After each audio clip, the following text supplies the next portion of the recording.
প্রয়োজন হলে সারা জীবন অবিবাহিত থাকব, তবুও কোনো খুনি ধর্ষককে বিয়ে করব না। বসার ঘরে এই কথাটা বিস্ফোরণের ন্যায় কাজই করল। সুহানির বাবা মা তার দিকে বড় বড় চোখ করে তাকিয়ে আছে। এ কী বলছে তাদের মেয়ে?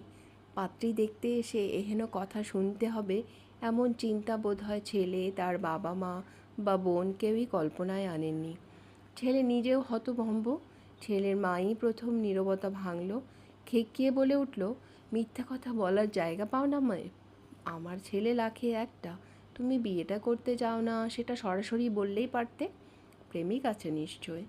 অবশ্য এই যুগের মেয়ে পড়াশোনার নাম করে প্রেম করেই বেড়ায় তারা।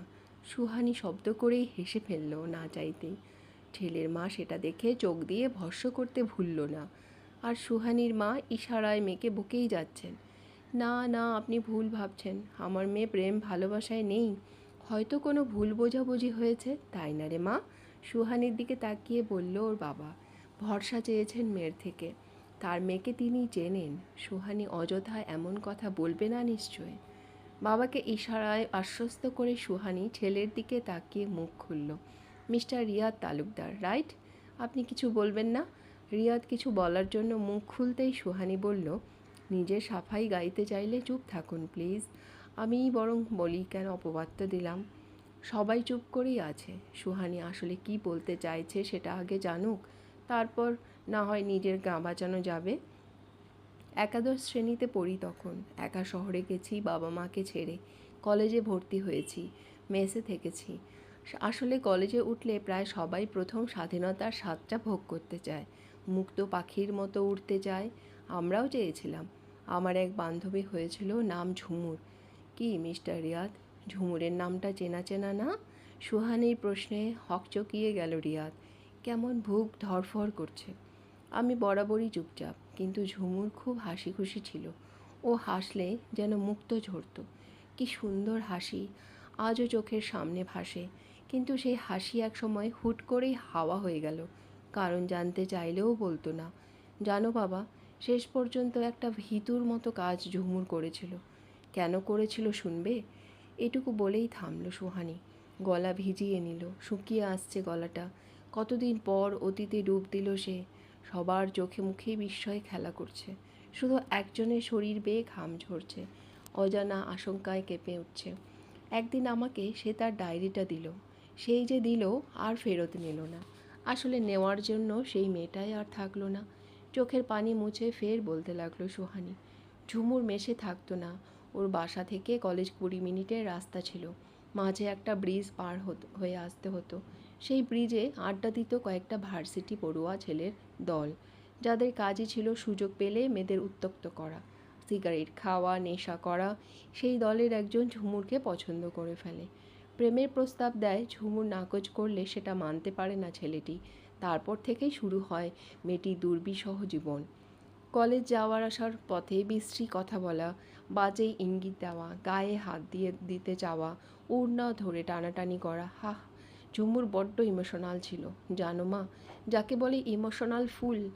এই কথাগুলো ও একটিবার আমাকে জানাতে পারত, ওর বাবা মাকে বলতে পারত, কিন্তু না, সে এসব থেকে বাঁচতে হারাম পথটাই বেছে নিল। রিয়াদের বোন ভাঙ্গা গলায় আচমকাই বলে উঠল, সুইসাইড করেছিল আপুটা? হুম, কারণটা খুব বেশি বড় না, কিন্তু ওর জন্য হয়তো ছিল।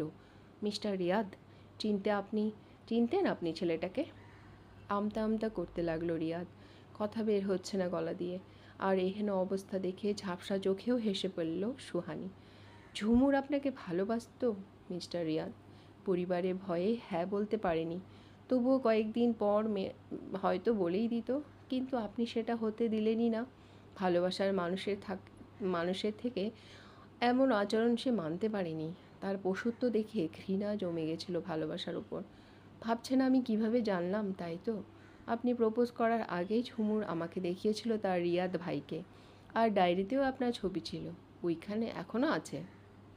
আপনার প্রতি অনুভূতিগুলো, আপনার করা পশুত্বের পর্যায়ের আচরণগুলো সবই লেখা আছে ডায়েরিতে, এখনও জীবন্ত যেন।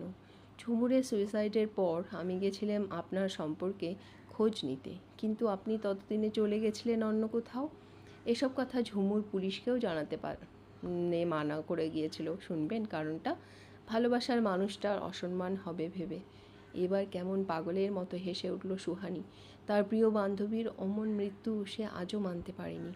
রিয়াদের দিকে তাকিয়ে দেখল সেখানে অপরাধ বোধ ফুটে উঠেছে, কিন্তু এখন অনুতপ্ত হয়ে কি হবে? মানুষটাই আর নেই। ধপ করে বসে পড়ল রিয়াদ। সেও খুব পছন্দ করত ঝুমুরকে, কিন্তু বন্ধু আর বড় ভাইদের পাল্লায় পড়ে প্রেয়সীর সাথে কত নোংরা আচরণই না করেছে। তার জন্যই মরে গেছে মেয়েটা। সুহানি ঝুমুরের ডায়েরিটা দেখালো সবাইকে। রিয়াদের গর্বিত বাবা মার মুখ কালো হয়ে গেছে। ছেলের কৃতকর্মের কথা শুনে লজ্জায় মাথা হেঁট হয়ে আছে। নিজেদের প্রতি ঘৃণা হচ্ছে এমন সন্তানের বাবা মা হয়ে। রিয়াদের বোন ভাইয়ের দিকে ঘৃণার দৃষ্টিতে তাকিয়ে বলেই ফেলল, তোরও একটা কলিজার টুকরা বোন আছে ভাইয়া।